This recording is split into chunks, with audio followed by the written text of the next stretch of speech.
तस्य ज्ञानाञ्जनशलाकया चक्षुरुन्मिलितं येन तस्मै श्रीगुरवे नमः। श्रीचैतन्यमनोभीष्टं स्थापितं येन भूतले स्वयं रूप कदा मह्यं ददाति स्वपदान्तिकं। वन्देऽहं श्रीगुरु श्रीयुतपदकमलं श्रीगुरून् वैष्णवांश्च श्रीरूपं साग्रजातं सहगणा रघुनाथान्वितं तं सजीवं साद्वैतं सावधूतं परिजनसहितं कृष्णचैतन्यदेवं श्रीराधा कृष्णपादान् सहगणा ललिता श्रीविशाखान्वितांश्च। हे कृष्ण करुणा सिन्धो दीनबन्धो जगत्पते गोपेश गोपिका कान्त राधाकान्त नमस्तुते। तप्त कांचन गौरांगी राधे वृंदावनेश्वरी वृषभानुसुते देवी प्रणमामि हरिप्रिये।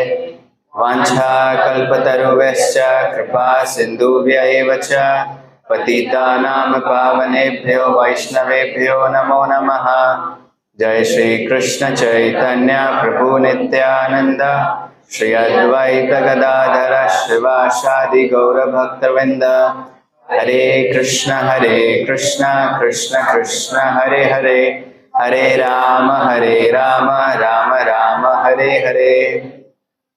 नमो विष्णुपादाय कृष्णपृष्ठाय भूतले श्रीमते भक्तिवेदांत स्वामी इति नामिने। नमस्ते सारस्वती देवे गौरवाणी प्रचारिणे निर्विशेष शून्यवादी पाश्चात्य देशतारिणे। Okay, so verse 24, the last verse, which is a very important verse. So we'll read through this and then we can start from verse 25 onwards. Brahmarpanam Brahma Havir Brahmagnau Brahmana Hutam Brahmaiva Tena Gantavyam Brahma Karma Samadhina.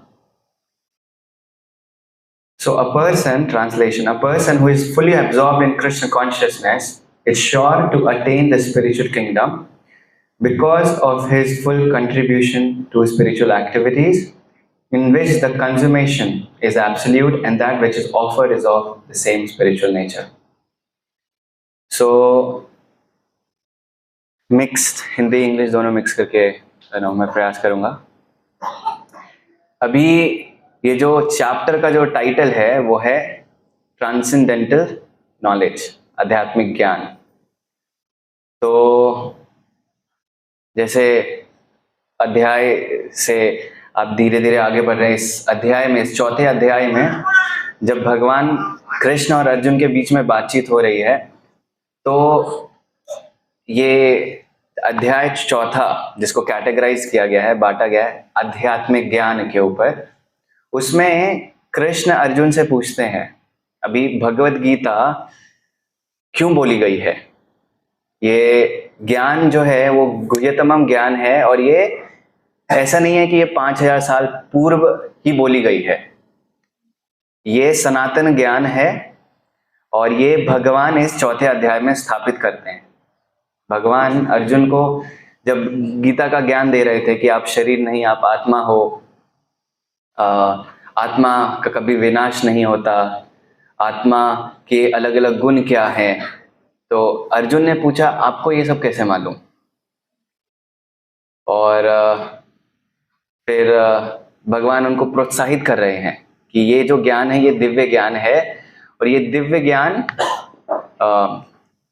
मैंने सबसे पहले किनको दिया था। Yes, तो ये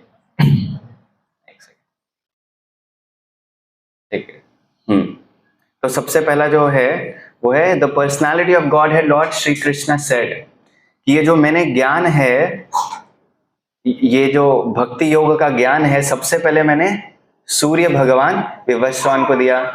विवस्वान ने अपने मनु पुत्र मनु को दिया, मनु ने इक्ष्वाकु को दिया। ऐसे करके ये ज्ञान चला आ रहा था।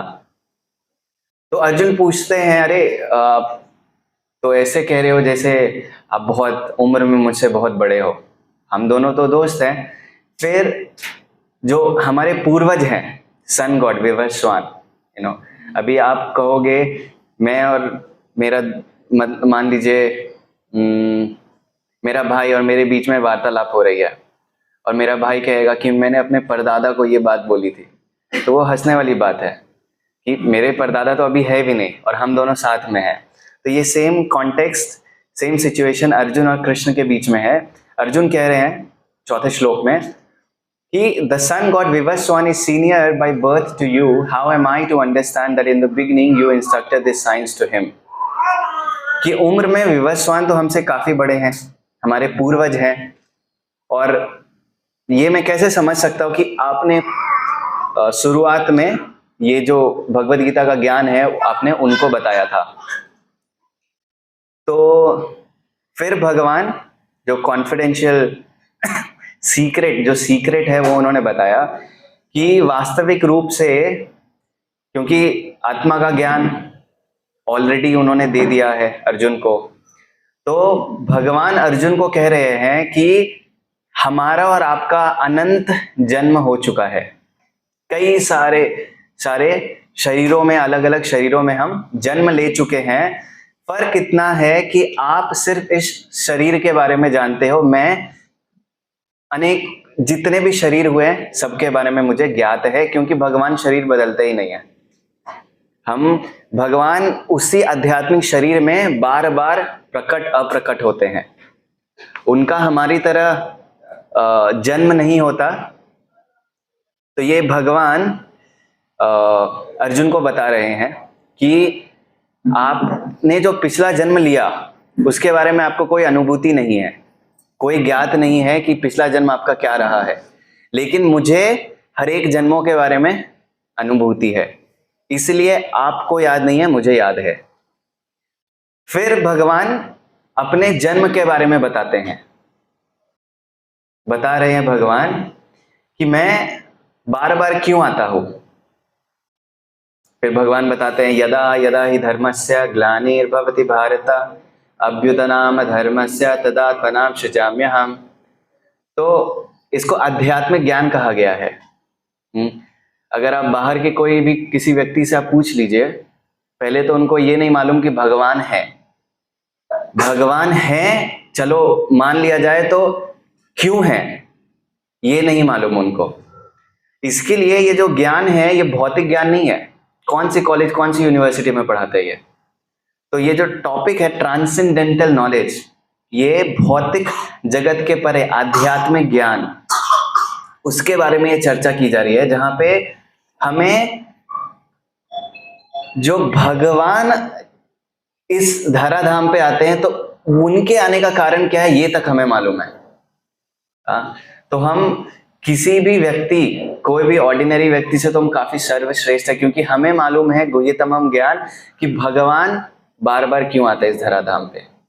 फिर आगे चल के अब भगवान खुद के बारे में, खुद के जन्म और खुद के कर्मों के बारे में, तो जन्म के बारे में उन्होंने बता दिया कि मैं बार बार क्यों आता हूं।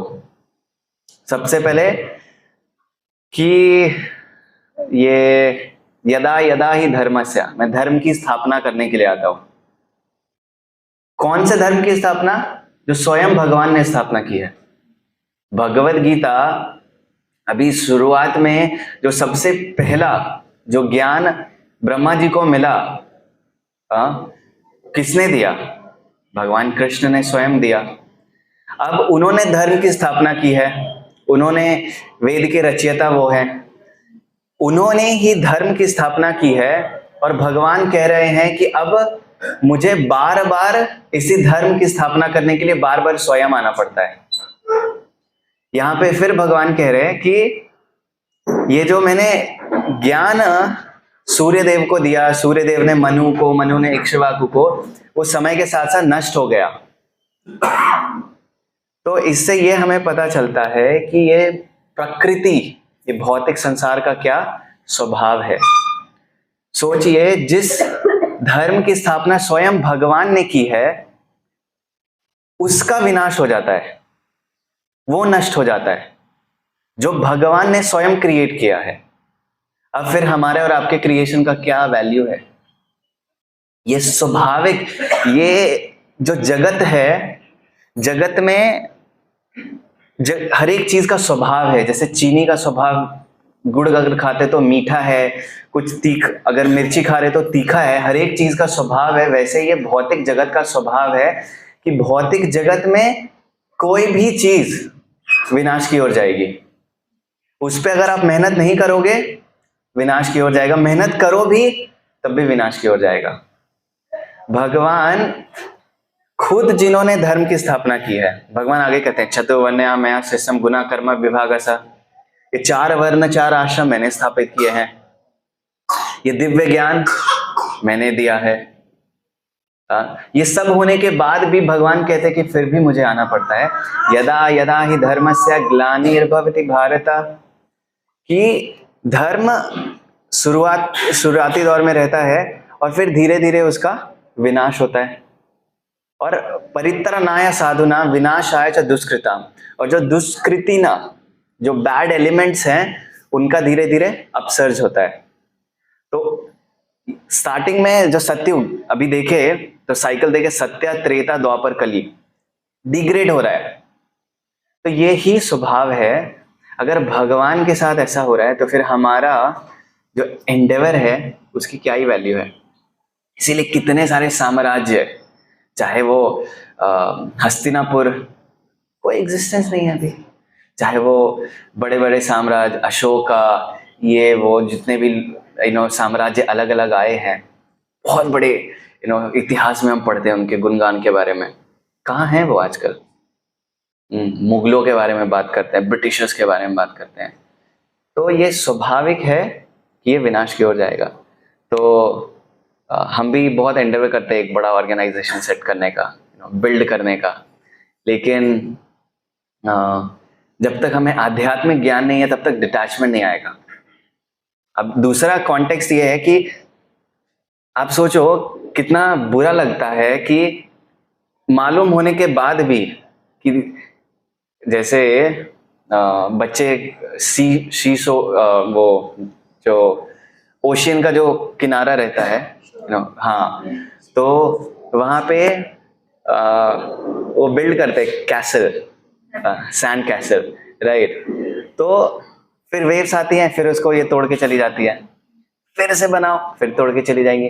तो 2-3 बार करने के बाद इच्छा होगी आपको करने की। It's fruitless labour.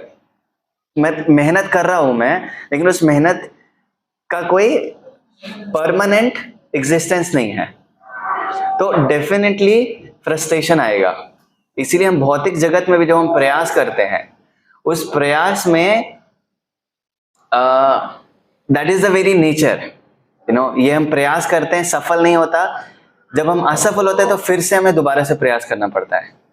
तो ऐसे ही जो धर्म का जो पथ है वो भी कुछ इसी प्रकार से, भौतिक जगत में हर एक चीज इसी प्रकार से है। लेकिन फिर भी हमें प्रयास नहीं छोड़ना चाहिए।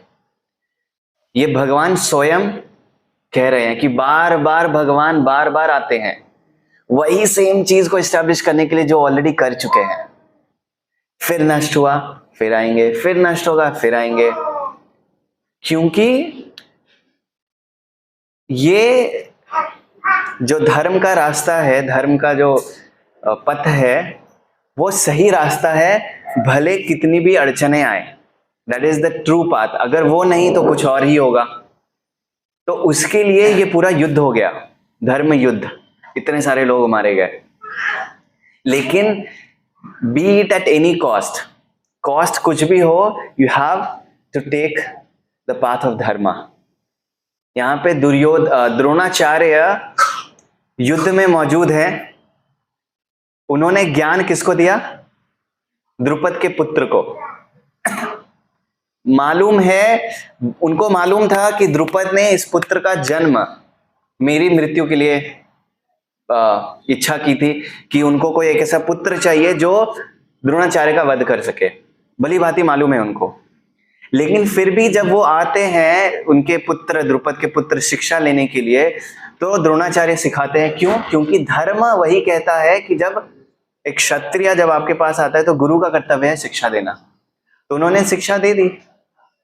अब दुर्योधन टॉन्ट कर रहे हैं द्रोणाचार्य को कि देखो आज आपने शिक्षा दी है, आपके बल पे ही, आपकी शिक्षाओं के बल पे ही आज इन्होंने ये पूरी आर्मी खड़ी की है। तो आप इमेजिन करिए, आपके पास कोई अगर आ रहा है, आप उसको शिक्षा दोगे? अगर आपको मालूम है भली बात कि ये शिक्षा सीखने के बाद ये मेरा ही वध करने वाला है, नहीं करोगे आप। लेकिन यहाँ पे जो भी उपस्थित हैं वो सब धर्म की स्थापना के लिए हैं, इसलिए कहते हैं इसको धर्म युद्ध। यहाँ पे सब अपने जान को कि अरे आज मेरी मृत्यु हो जाएगी, उसके लिए नहीं है। तो ये एक सबसे बड़ा इंपॉर्टेंट पॉइंट है कि ये भौतिक जगत का स्वभाव क्या है। यहाँ पे frustration is very natural, but despite our multiple repeated failures, we still should not give up the path of dharma. अगर आगे आएंगे और भी श्लोक आएंगे जहां पे जो धर्म के रास्ते पे चलते हैं बहुत सारी कठिनाइयां आती हैं, but then despite all those discomforts you have to stick to the path of dharma, because if you're not sticking to the path of dharma you have to stick to the path of adharma. endeavors तो दोनों जगह पे लगेंगे। so ये जो 25वां श्लोक है, अभी यहां से अभी तक भगवान ने खुद के बारे में बताया, मेरा जन्म क्यों हुआ है, मेरा जन्म और मेरा कर्म कैसे बाकी जीवों से अलग है। फिर उन्होंने सृष्टि के बारे में बताया कि सृष्टि मुझसे कैसे आती है, यही चौथे अध्याय में। फिर अलग अलग लोग कैसे मुझे समझने का प्रयास कर रहे हैं, क्योंकि ये 24वें श्लोक में कह रहे हैं कि a person who is fully absorbed in transcend Krishna consciousness is sure to attain the spiritual kingdom. फिर आध्यात्मिक जगत के बारे में भगवान वर्णन करते हैं और कैसे कोई व्यक्ति इस भौतिक जगत से बाहर निकल के आध्यात्मिक जगत की ओर जा सकता है, उसके बारे में अब आगे चर्चा होगी। तो प्रभुपाद इस 24वें श्लोक में बता रहे हैं कि कैसे how activities in Krishna consciousness can lead one ultimately to the spiritual goal is described here. There are various activities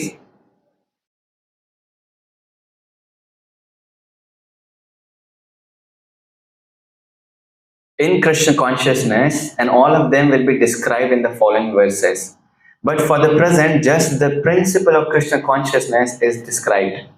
A conditioned soul entangled in material contamination is sure to act in the material atmosphere, and yet he has to get out of such an environment. The process by which the conditioned soul can get out of the material atmosphere is Krishna consciousness. So, ये point है कि अभी हम हैं भौतिक जगत में, अब इसी भौतिक जगत से हमें बाहर निकलना है। तो जो प्रयास होने वाला है हमारे इसी भौतिक जगत में, तो प्रभुपाद कह रहे हैं कि अभी जो हमारी परिस्थिति है वो ये है कि हम अभी मटेरियल कंटामिनेशन, जो भौतिक दूषण है, उससे हम प्रभावित हैं और हम इसी वातावरण में रह रहे हैं और इसी वातावरण से हमें बाहर निकलना है। तो इसी वातावरण में हमें रह के काम करना होगा। उदाहरण के तौर पे एक व्यक्ति, एक मरीज जो कि इनडाइजेशन से परेशान है, कुछ अगर आप दूध का कुछ मिल्क प्रोडक्ट खाते हो उसके कारण पेट कभी गड़बड़ हो जाता है, तो उसको ठीक करने का जो तरीका है वो क्या है? दूसरा मिल्क प्रोडक्ट, कर्ड। एक मिल्क प्रोडक्ट से अगर आपने बहुत ज्यादा दूध पी लिया तो पेट गड़बड़ हो जाता है, लेकिन वही गड़बड़ी को ठीक करनी है तो आप कर्ड लीजिए, दोनों दूध ही है। तो उसी प्रकार the materially absorbed conditioned souls can be cured by Krishna consciousness as set forth here in the Gita. This process is generally known as yajna. तो अब जो सीक्रेट फॉर्मूला है वो है यज्ञ। अगर हमें इस भौतिक जगत से बाहर निकलना है तो हमें क्या करना चाहिए? यज्ञ करना चाहिए। अब ये आगे के वर्सेस में बताया जाएगा। ओके, 25वां श्लोक। दैवमेवापरे यज्ञं योगिना पर्युपासते ब्रह्माग्नवपरे यज्ञं यज्ञैवो पजुह्वति। Some yogis perfectly worship the demigods by offering different sacrifices to them, and some offer sacrifices in the fire of Supreme Brahman. तो इस 24वें श्लोक के आगे भगवान अभी अर्जुन को अलग अलग प्रकार के यज्ञ के बारे में बताएंगे। इस भौतिक जगत में हम फंसे हुए हैं। इस भौतिक जगत से निकलने का जो सीक्रेट फॉर्मूला है वो है यज्ञ। क्योंकि जब हम यज्ञ का मतलब सैक्रिफाइस का मतलब त्याग। तो इस भौतिक जगत से निकलने का जो सीक्रेट फॉर्मूला है वो है यज्ञ करना। ये भगवान अर्जुन को बता रहे हैं कि भगवान ने अर्जुन को बहुत सारी चीजें बता दी ऑलरेडी। ये भौतिक जगत कैसे दुखालयम शाश्वतम है, कैसे यहाँ पे सिर्फ दुख ही है, और यहाँ पे आप सुखी रहने का प्रयास करेंगे, सुखी नहीं रह पाएंगे, बिकॉज ये हमारा स्वभाव नहीं है।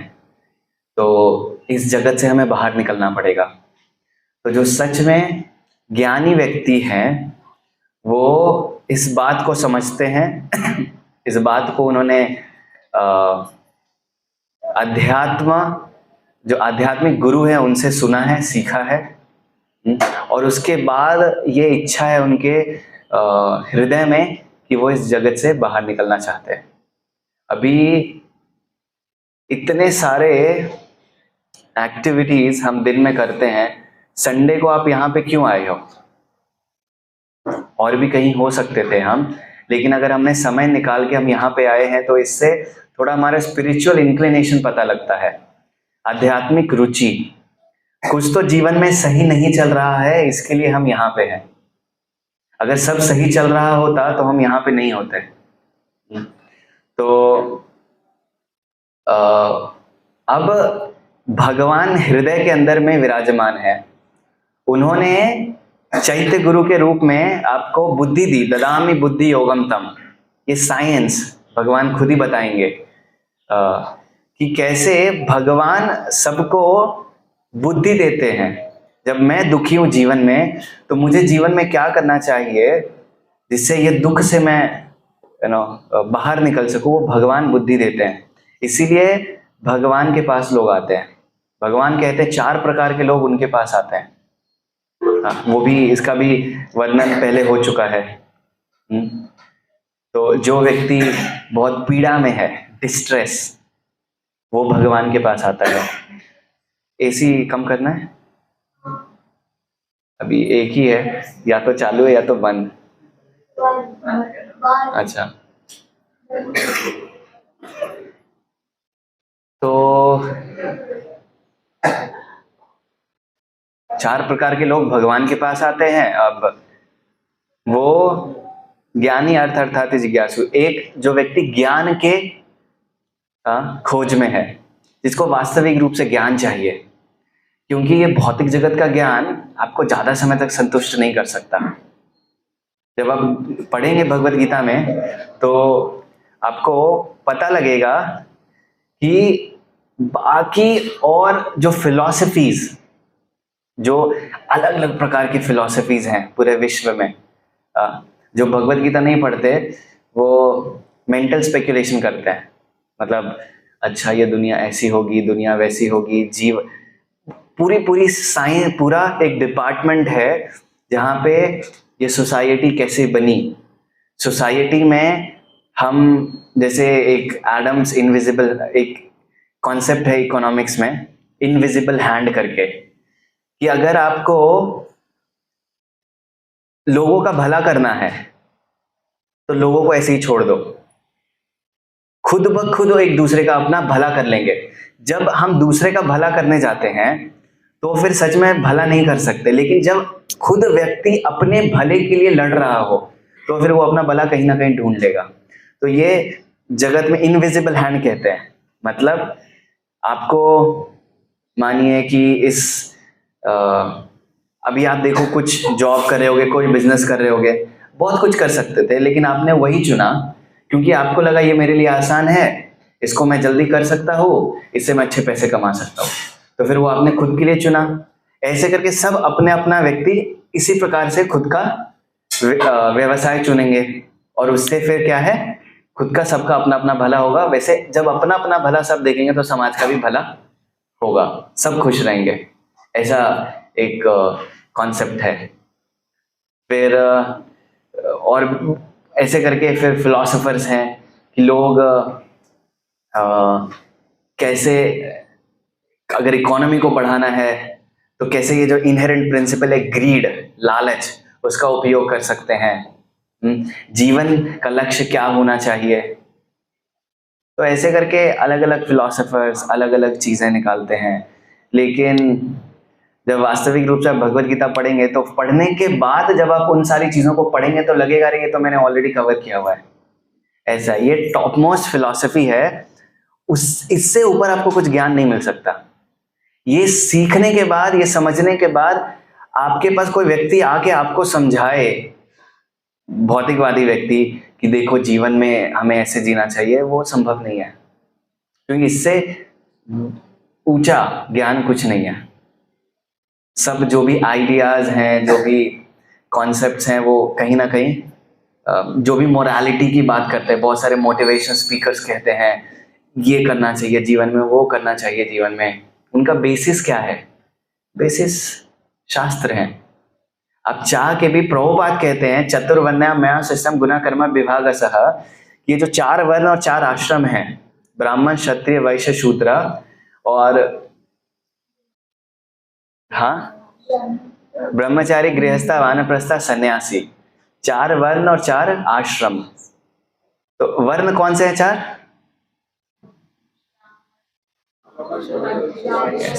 आश्रम, यस।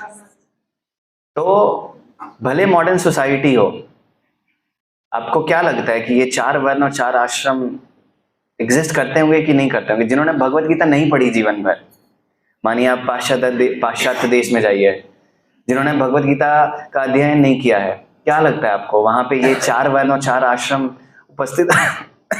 उपस्थित होंगे कि नहीं होंगे? होंगे, क्योंकि ये भगवान ने बनाया है। आप चाह के भी इससे आप पृथक, इससे अलग नहीं हो सकते। कोई कंपनी ले लीजिए आप, उस, या कोई यूनिवर्सिटी मानिए उस, या एक छोटी सी फैमिली कुछ भी ले लीजिए, उसमें क्या है कि घर को चलाने वाले लोग चाहिए, जो कि ब्रेड विनर, जो कि काम करने वाले हैं ना, तो वो है वैश्य। वैश्य कम्युनिटी फीड करती है पूरे समाज को। कृषि, गोरक्षा, वाणिज्य, कृषि खेती, गोरक्षा काउ प्रोटेक्शन, एंड वाणिज्य इकोनॉमिक्स कॉमर्स, वो 3 कार्य उनका है। फिर घर की सुरक्षा के लिए आपको लोग चाहिए, जो कि मानिए आपके घर के जो सदस्य हैं, और ओवरलैप हो सकते हैं ड्यूटीज, तो प्रोटेक्ट भी करने की जरूरत है एक फैमिली को, एक इंस्टीट्यूशन को। जैसे उदाहरण के तौर पे मेरा जो कॉलेज है, उस कॉलेज में बड़ा कैंपस है, 10,000 लोग पढ़ते हैं उस कॉलेज में। अब उस कॉलेज को चलाने के लिए एडमिनिस्ट्रेटर्स चाहिए, सिक्योरिटी गार्ड्स चाहिए, मैनेजमेंट में लोग चाहिए, एडमिन डिपार्टमेंट, पता नहीं कितने सारे डिपार्टमेंट्स है, फाइनेंस डिपार्टमेंट, ये वो, तो वो मैनेजमेंट देख रही है। फिर जो स्टूडेंट्स वहां पे पढ़ रहे हैं, तो खाने, तो सबसे पहले ब्राह्मण जो प्रोफेसर्स हैं, वो शास्त्र अध्ययन कर रहे हैं, रिसर्च में लगे रहते हैं, उनका शास्त्र अध्ययन काम है। फिर क्षत्रिय जो प्रोटेक्ट करेंगे उस ऑर्गेनाइजेशन को, वैश्य जो कि बहुत सारे हॉस्टल है, मेसेज है, इकोनॉमिक्स है, वो कहाँ से आएगा। एंड देन शूद्र जो कि और भी अलग अलग प्रकार की ड्यूटीज हैं, cleanliness, maintenance, that is also very required. हर दिन कितने लाखों रुपए, महीने के करोड़ों रुपए खर्च होते हैं सिर्फ मेंटेनेंस के ऊपर। तो ये अवॉइड नहीं कर सकते आप। वैसे ही कोई भी फिलॉसफी चाह के भी भगवत गीता के ज्ञान को अवॉइड नहीं कर सकता, भले उनको ये अनुभूति नहीं है कि ये ज्ञान भगवत गीता में दिया गया है। तो जब मैं 12th में 11th-12th में जब भी मैं IIT की तैयारी कर रहा था, तो उस समय पे थोड़ा बहुत सारी चीज़ें चलती है दिमाग में स्टूडेंट लाइफ में, स्पेशली ये जो 12th या कॉलेज ईयर होता है। तो उस समय मेरे दिमाग में बहुत ये प्रश्न चलता था कि जीवन का लक्ष्य क्या है, इतनी मेहनत IIT के लिए मैं क्यों कर रहा हूँ। हाँ, और क्या पता मैं इंजीनियर बनने के लिए आया ही नहीं हो, मुझे क्या पता मैं डॉक्टर बनना चाहता हूँ, या क्या पता कुछ और, मुझे नहीं मालूम। वो तो मैंने एडमिशन ले लिया यहाँ पे, तो इसलिए मैं ये तैयारी कर रहा हूँ। तो मैंने अपने दादाजी से पूछा कि जीवन का लक्ष्य क्या है, अगर मुझे वो मालूम है तो मैं ऐसे टाइम वेस्ट क्यों करूंगा। मुझे मालूम है जीवन का लक्ष्य ये है, तो फिर मैं उसी लक्ष्य की ओर काम करूं। तो बहुत मतलब ऐसा उन्होंने आंसर दिया, हाँ जीवन का लक्ष्य है समाज की सेवा करना, जीवन का लक्ष्य है माता पिता की सेवा करना।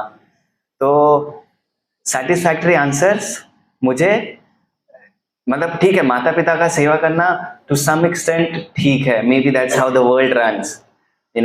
आप माता पिता हो, आपकी सेवा के लिए कोई चाहिए तो फिर बच्चे हैं, फिर बच्चे बड़े होंगे उनकी सेवा के लिए कोई चाहिए तो फिर बच्चे हैं। मे बी इतना ही है कि सेवा करने के लिए बच्चे पैदा करो, बस इतना ही है। या जीवन का मेरा कुछ पर्सनल लक्ष्य है, मैं एज एन इंडिविजुअल इस जगत में हूँ, तो मेरी डेस्टिनी क्या है।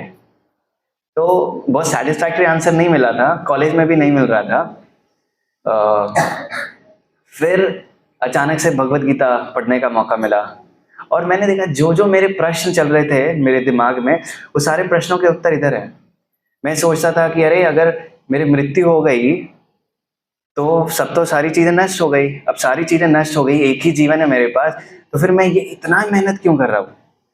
मुझे मालूम है इंद्र तृप्ति में आनंद है, तो इंद्र तृप्ति में आनंद है तो फिर मैं इंद्र तृप्ति करूंगा।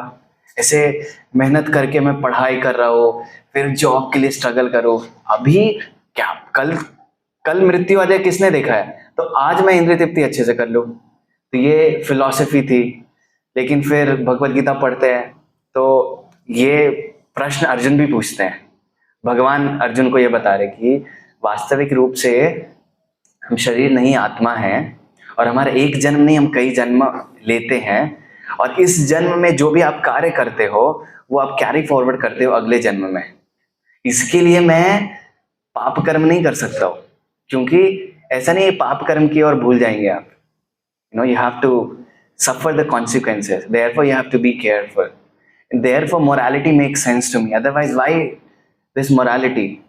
अगर मुझे, अभी मैं बहुत वो ऐसे ब्लेटेंटली बोल रहा हूँ, अगर मुझे मतलब जो व्यक्ति चोरी कर रहा है या जो व्यक्ति रेप कर रहा है, to be a very strong example, मैं कैसे जस्टिफाई करूँ कि वो गलत कर रहा है।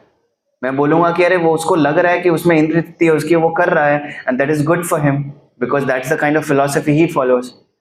For him it is only one life, एक ही जीवन है, इस जीवन में इंद्र तृप्ति करे, किसी को मार के किसी को तकलीफ पहुंचा के क्या गलत है। Morality it doesn't make sense. लेकिन जब हम भगवत गीता पढ़ते हैं then life start making sense to you कि why the path of adharma is not the right path. इसीलिए जो भौतिक जगत में लोग, प्रभुपाद आगे लिखेंगे कि ये ये जो सोसाइटी है, इस सोसाइटी में ये नॉर्म है illicit sex, intoxication, meat eating, जीव हत्या। क्यों एक्सप्लेन, मुझे इनका मांस खाने में आनंद आता है तो क्या दिक्कत है। अच्छे नहीं, उनको तकलीफ होता है तो मुझे क्या दिक्कत है। हाँ, पाप लगेगा, पाप लगने के लिए जीवन होना तो चाहिए। तो ऐसे करके प्रभुपाद आगे लिख रहे हैं कि जीवन मतलब तभी बनाने लगता है जब हमारे पास आध्यात्मिक ज्ञान है, नहीं तो फिर जीवन का कोई लक्ष्य नहीं है। और तो वैसे करके ये जो भगवत गीता का जो ज्ञान है, that is the top most knowledge. और फिर when life start making sense to you, then Arjuna inquired from Krishna that okay, you have explained all this knowledge to me, now what should I do? And then what about people who have already realized it? I'm not the person who is taking to this path. So many people in the past have already taken to it. So what is there? How do they act? How do they speak? उनका व्यवहार कैसा है? मैं आपको ये ज्ञान दे रहा हूँ, मतलब भगवत गीता में ये जो ज्ञान है, आपको उनके वर्किंग मॉडल्स भी दिखने चाहिए कि अरे हाँ, ये देखो, ये व्यक्ति इस पथ को फॉलो कर रहा है और इसके जैसा मुझे बनना है। भगवान यदि यद आचरिति श्रेष्ठा, स्वाभाविक रूप से हम लीडर्स को फॉलो करते हैं। आप इंडिविजुअल को पकड़ पकड़ के सबको प्रचार नहीं कर पाएंगे, इसीलिए बेस्ट है कि यू बी एन एग्जाम्पल। जब हम खुद एक एग्जाम्पल सेट करते हैं, ऑटोमेटिकली सामने वाला व्यक्ति प्रभावित होता है और आपको प्रचार करने की जरूरत नहीं, वो आपके आचरण से वो सीखता है। तो प्रभुपाद कह रहे हैं भगवत गीता में कि इसीलिए बहुत जरूरी है लीडर्स होने की। आज जो बहुत बात करते हैं हम, क्लासलेस सोसाइटी, लीडर की जरूरत नहीं है। No, leaders bring a change. इसीलिए जब हम अपने आचरण से अगर, क्योंकि हम कितने लोगों को प्रचार कर पाएंगे, लेकिन अगर आपका आचरण सही हो तो पता नहीं कितने लोग आपको देखते हैं। No, you yourself don't see it, but बहुत माइन्यूट लेवल पे लोग देखते हैं आपको। और आपके आचरण से बहुत इन्फ्लुएंस होता है, जीवन में परिवर्तन होता है। आपको भी नहीं मालूम आप कितने लोगों के जीवन में परिवर्तन ला रहे हो। तो इसके लिए ये जो नॉलेज है, इस नॉलेज को लेके खुद के लाइफ को परफेक्ट बनाना चाहिए हमें। और फिर जब ये अर्जुन ने इंक्वायरी की तो मुझे ऐसे लीडर्स कहाँ मिलेंगे, तो फिर भगवान बताते हैं उनको। और फिर ये जो ज्ञान है आगे कि कैसे जो टॉप मोस्ट यज्ञ है वो है Krishna consciousness. Krishna consciousness top most यज्ञ है। और उसके आगे 25वें श्लोक में भगवान बता रहे हैं कि यज्ञ भी अलग अलग प्रकार के होते हैं। अलग अलग लोग अलग अलग प्रकार की यज्ञ कर रहे हैं। कोई योगी देवी देवताओं की पूजा करते हैं, देवी देवताओं की पूजा करते हैं, उनको प्रसन्न करने का प्रयास करते हैं।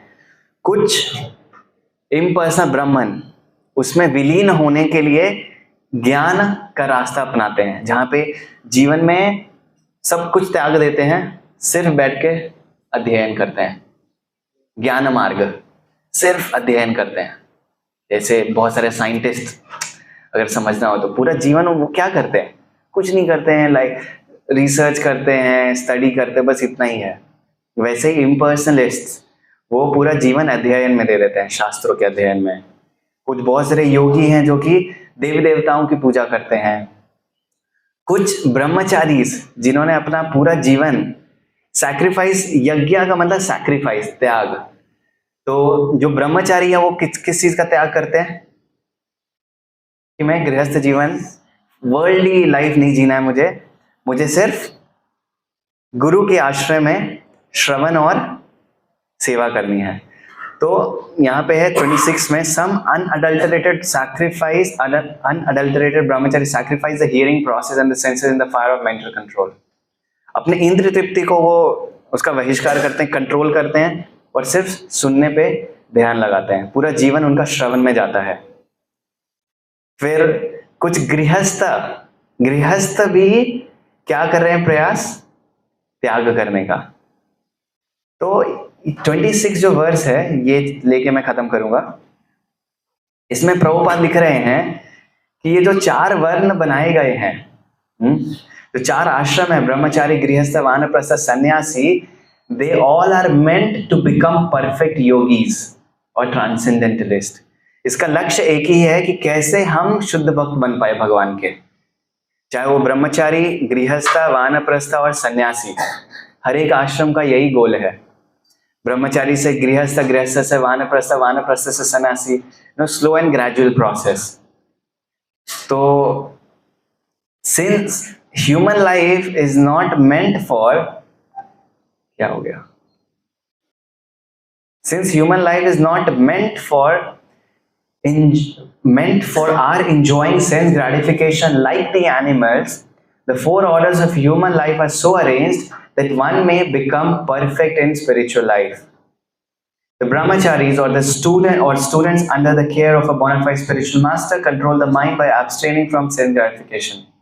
A brahmachari hears only words concerning Krishna consciousness. Hearing is the basic principle for understanding.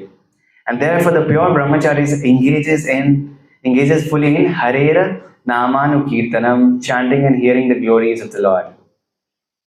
So this is the goal. What is the goal of human life? Prabhupada यहाँ पे बता रहे हैं, the goal of human life is to become perfect in spiritual life, not to live like cats and dogs. This is the perfection.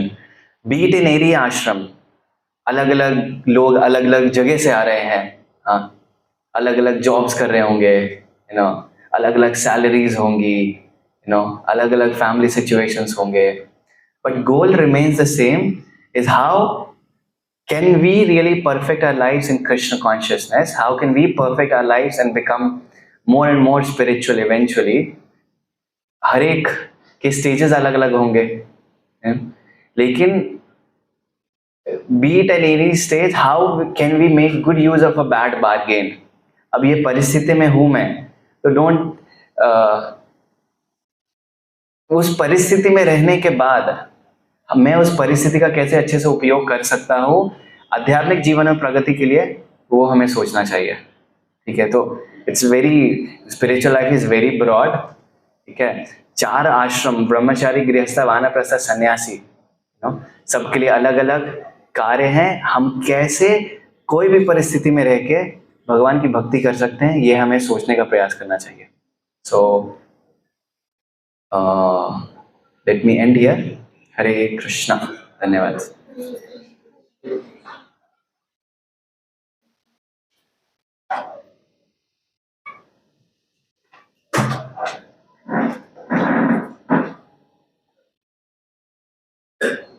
प्रभु, आपने जैसे ये 4 आश्रम जो बताए, सॉरी 4 वर्ण, 4 आश्रम नहीं, 4 वर्ण बताए। हाँ,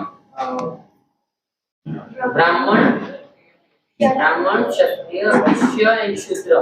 तो अभी के जनरेशन में मैंने देखा है कि ब्राह्मण खाली उनका जो धर्म है, लाइक पूजा करवाना, पाठ करवाना, नो नॉट लाइक दिस। अभी के लोग प्रोफेशनलिज्म में भी है, सेम वैश्य में भी, जैसे उन लोग प्रोफेशनल में होने चाहिए। So it is to be I, so is it उन लोग को ऐसा कैटेगरीज में कंपलसरी रहना चाहिए? देखिए, ब्राह्मण, क्षत्रिय, वैश्य, शूद्र जन्म के ऊपर तो है नहीं। तो भगवान कहते हैं गुना कर्मा विभागसः, जो विभाजन है that is based on guna and karma. Guna का मतलब qualities and karma is activity. आपका जन्म हुआ ब्राह्मण परिवार में, लेकिन आप कर्म कर रहे हो शूद्र वाले, तो सिर्फ जन्म से थोड़ी कुछ है। भगवान यहाँ पे कहीं नहीं रहे, categorization is based on guna and karma. तो ब्राह्मण का मतलब ट्रू ब्राह्मण, क्षत्रिय का मतलब ट्रू क्षत्रिय, वैश्य का मतलब ट्रू वैश्य, तो इसके लिए अभी के समय में दैवी वर्णाश्रम सिस्टम इज वेरी इंपॉर्टेंट। दैवी वर्णाश्रम का मतलब कोई भी वर्ण हो, कोई भी आश्रम हो, हमें उससे बहुत कंसर्न नहीं होना है, हमें भगवान को केंद्र में रखना है। दैवी वर्णाश्रम, भगवान को केंद्र में रखते हुए जो भी मेरी परिस्थिति है, उस परिस्थिति में कैसे मैं भगवान की सेवा कर सकता हूँ, भगवान की भक्ति कर सकता हूँ, ये हमें फोकस में रखना चाहिए।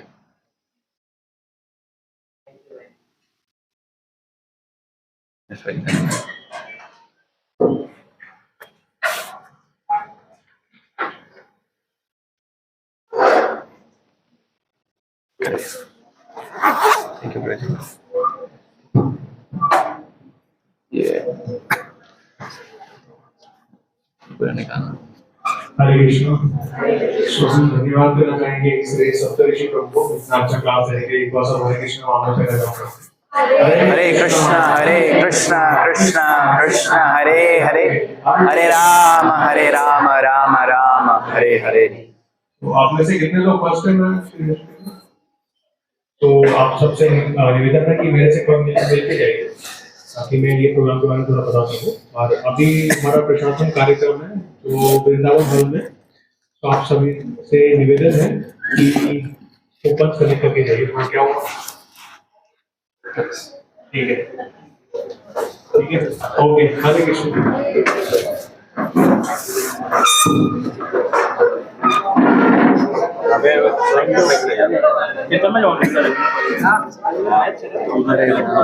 इतना